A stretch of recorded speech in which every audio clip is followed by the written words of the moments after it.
Hello, everyone. Welcome to the Blue Life RX channel. My name is Natalie Palto. I am a co-founder of Blue Life RX, and I am here to teach physicians and families everything about autism that is from a lifestyle medicine perspective that is going to help build those children's brilliant brains while reducing symptoms that are very, very troublesome and what our kids are suffering from.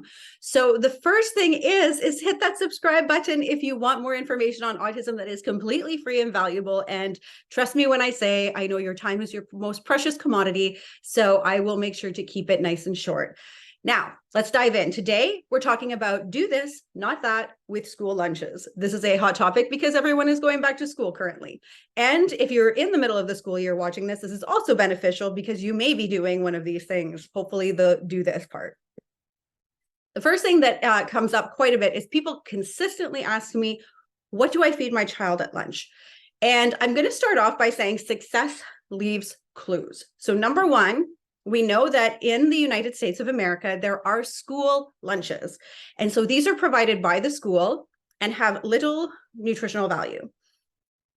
To this day, this may change in the future, but currently have little to no nutritional value.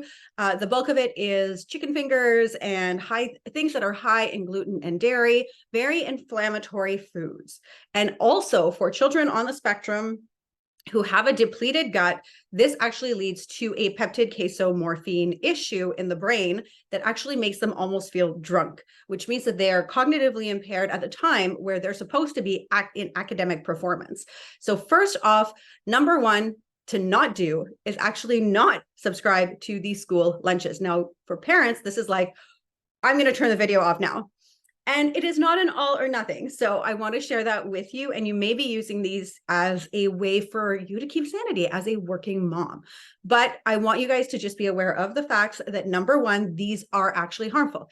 If you look at the differences between European, the things in the UK and England and all of European lunch boxes provided by the school, they are extremely different. Now, they have much higher quality ingredients, but they do still have gluten and dairy. So still, again, no matter where you are in the world, the recommendation is to make your lunches at home and batch prepare if possible. And if you don't know how, don't worry. We do that in the Blue Life Autism program. So if you are interested in learning about that, just make sure to click the link below and you can learn about that. Now, another thing, number two, the success leaves clues, is don't just choose beige foods. This is a very common thing. Crunchy beige foods are a preferred way for kids on the spectrum to eat. Sensory wise, they like to eat this. Now, why am I such an expert in talking about this subject? My son at one point was severe nonverbal and actually no longer has an autism diagnosis, which for some people, like I say, success leaves clues. And beige foods that are dead foods, regardless of if you're pouring large amounts of money into Simple Mills and the Siete brand, although they are some of the cleanest ingredients and are great to have on like once in a while as a treat, they are not something to be pouring into your child's school lunches. So number one, don't purchase the lunches provided by the schools. Number two, do not just make your entire child's school box lunch completely beige and crunchy. Do not actually use even more than one serving of these, and if possible, none. Number three of do not do this.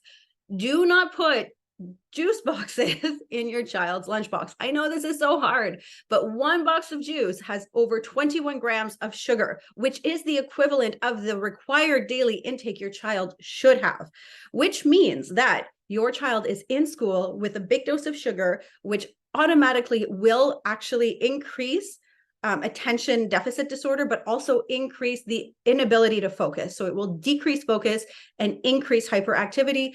And it will also increase their aggression, their feelings of really being angry, because when we have our sugar dip, then we're looking for more sugar. And if there is no other sugar provided in that lunchbox, unfortunately, playmates, peers, and teachers are the ones, and aides are the ones who suffer. So those are the things to really not do. So what do we do instead? Well, when I say success leaves clues, the idea is live foods tend to support a healthy developing brain.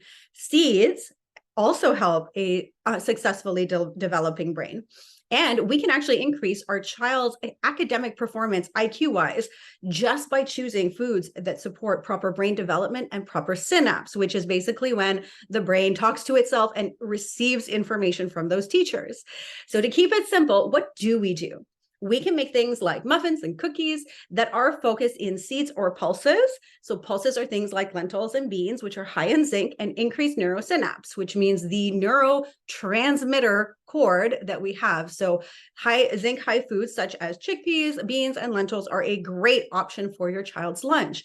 They may not eat that, but you can sneak it into a lot of things that are actually in many recipes as a part of the recipe.